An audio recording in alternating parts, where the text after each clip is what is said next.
Men sizga yana bir marta takrorlayman. Bu soxta proteinligini baqirmasdan qo'limda hujjatim bor. kameraga olmaydi. Oladi kamera, siz joyingizda o'tira oling. Nega olmaydi? Oladi. Olish haqqimiz bor. Haqqimiz bor. Konstitutsiya 33-moddasi. Qo'limda soxta protein ushlab turibman. Ushbu protein poddelkaligini tasdiqlovchi qo'limda ekspertiza xulosasi ham mavjud.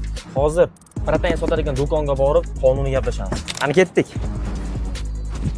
Assalomu alaykum. Bizga ish boshqaruvchi kerak. Birinchidan, ikkinchidan, Konstitutsiya 33-moddasiga asosan biz holatni to'liq videoga olishimiz kerak. Bo'ldi, xo'p. Mana o'rinlarda nima muammo bor? Qarang aka.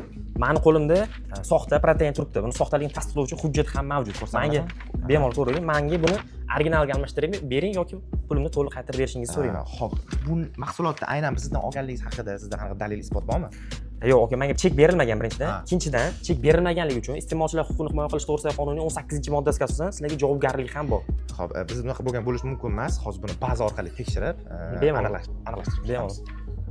Mana ko'rdinglar, istalgan mahsulot olayotganingizda bilishingiz kerak bo'lgan top 3 qonunlar bor. Birinchisi, O'zbekiston Respublikasining 221-qonuni, ya'ni iste'molchilar huquqini himoya qilish to'g'risidagi qonunning 10-moddasiga ko'ra sotuvchi sizga soxta, ya'ni poddelka mahsulot sotayotganligi haqida axborot berishi shart edi. Ikkinchisi, 13-modda, ya'ni sizning huquqlaringiz buzilganligi uchun sotuvchida, ya'ni ushbu do'kondan 50 million so'm, kerak bo'lsa 100 million so'm moddiy va ma'naviy zararni sud tartibida undirib olishingiz mumkin bo'ladi. 14-modda, olgan mahsulotingiz agarda sifatsiz bo'lib chiqadigan bo'lsa, pulingizni 100% qaytarib olishingiz mumkin. Qolaversa, Ma'muriy javobgar to'g'risidagi kodeksining 180 prim 1 va 46-moddalarga asosan bularga javobgarlik ham belgilangan. Shu sababli har doim mahsulotingizni ishonchli joylardan olishingizni maslahat beraman. Nima bo'ldi aka? Buni ko'rdim haqiqatan, lekin bu bunaqa surokli va bunaqa bachkotli bizga kelmagan partiya. Ba'zan ham ko'tardim, prihodimizdan ham ko'tardim.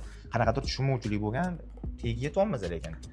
Bo'ldi aka, men sizni tushundim. Birinchidan uzr so'rayman, sababi bu eksperiment o'tkazayotgandik. Bu protein aslida boshqa bir do'kondan olingan edi. Oddiy xalqqa shu tarzda o'z huquqlarini yetkazib bermoqchi edik. Shuning uchun ming bor uzr.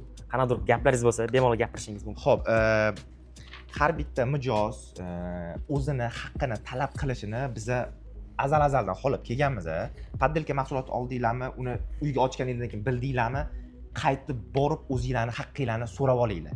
Bu protein sotadiganlar qanaqadir kartel emas, oddiy odam, huquqdan, qonundan qo'rqishadi. O'shaning uchun bu narsa bilan birga kurashmasak, buni yenga olmaymiz. O'z huquqlaringizni doimo talab qiling. Sportbit bu ishonchli tanlov.